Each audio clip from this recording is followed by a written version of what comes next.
राधे राधे गुरुजी।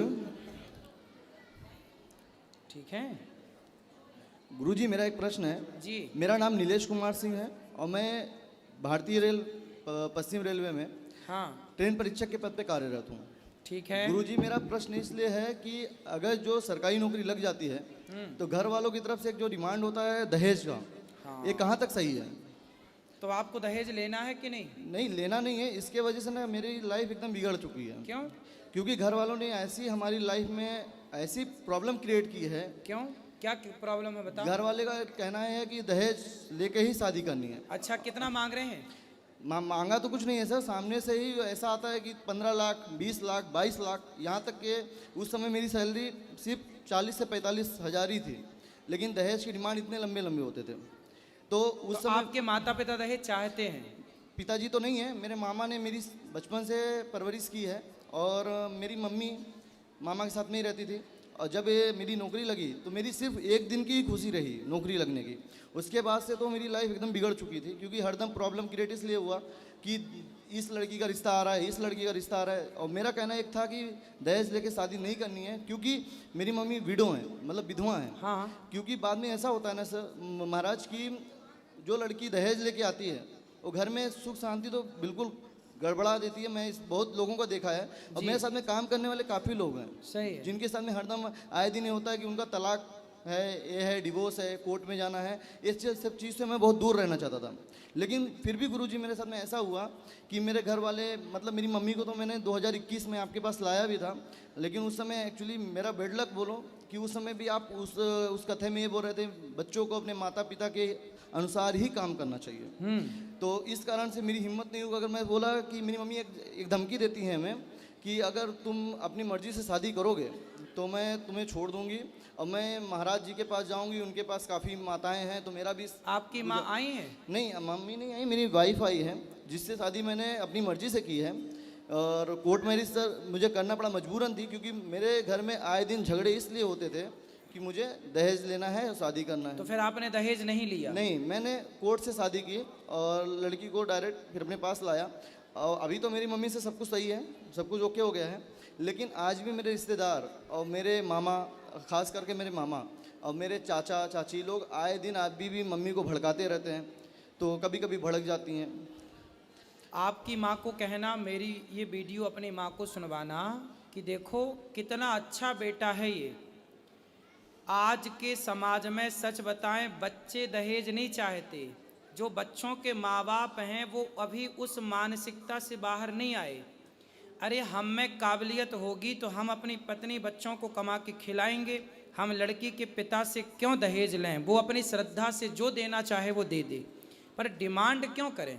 ये तो बहुत अच्छा बच्चा है कि दहेज नहीं लेना चाहता, दहेज की दीवार को गिराना चाहता। ऐसे बच्चे तो भारत में हर घर में होने चाहिए। लेकिन गुरुजी एक कारण ये भी रहा कि दहेज ना जो मुझे नहीं लेना था, इसलिए कि मैंने बताया कि मेरे ऑफिस में मैंने काफ़ी लोगों को देखा है कि कोर्ट कचहरी को चक्कर लगाना, 30 लाख लेते हैं, बाद में डिवोर्स जब फाइल होती है तो डिवोर्स जब फाइल होती है तो 50 लाख 60 लाख, इन सब चीज़ों से तो बचना था। आपकी पत्नी आपकी पसंद से आई हैं? बिल्कुल, मैं अपने पसंद से, मैं किसान के घर से, मतलब फिलहाल मैं तो कहूँ मेरी मम्मी को ऐसा लगता था कि लड़का मेरा मनपसंद शादी करना चाहता है, इसलिए दहेज के लिए खिलाफत दिखा रहा है, दिखावा कर रहा है, लेकिन मेरा ऐसा नहीं था। मेरा कहना था ठीक है मेरी पसंद से शादी नहीं करनी कोई बात नहीं, लेकिन शादी करूँगा तो किसान की घर की लड़की होनी चाहिए या गरीब घर की लड़की होनी चाहिए। जो मेरा कहने का मतलब गुरुजी इसलिए था क्योंकि मेरी मम्मी को आज मान लो दहेज दे दिया और कल को ऐसा होता था, ज़्यादातर तो यही होता है ना कि दहेज लेके आएंगे, 2 महीने 3 महीने तक लड़कियां अच्छी से रहती हैं, उसके बाद में फिर अपने रंग रूप दिखाना चालू कर देती हैं। बिल्कुल सही है गुरुजी, इसलिए ही मैंने ऐसा किया, क्योंकि अगर मान लीजिए आज चलो दहेज मैंने मम्मी के कहने पे ले लिया, मम्मी को खुश करने के लिए, सही है। अब बाद में क्या होता है कि मम्मी को ही नाराजगी होती है, अरे मेरी बहू तो ऐसा कर रही है, मेरी बहू तो बिल्कुल ऐसा कर रही है। बिल्कुल। तो ये अपनी सास का पूरा ख्याल रखती हैं? बिल्कुल गुरुजी, मैंने मतलब अपने मुंह से बोल ही नहीं सकता, वो तो मेरी मम्मी कभी आएंगी तो मैं ज़रूर आपसे मिलाऊंगा।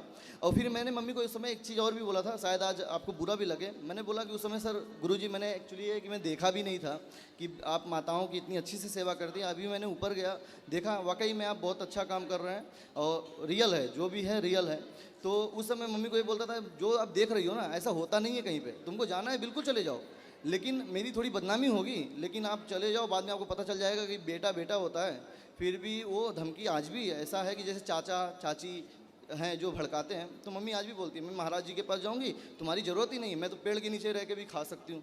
तो गुरुजी आप भी बताइए, एक संदेश दीजिए, वीडियो जरूर मैं दिखाऊंगा कि ये क्या सही है।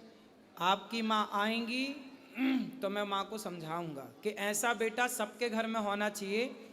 और आपकी पत्नी से बात कराइए। बिल्कुल। राधे राधे गुरुजी। राधे राधे।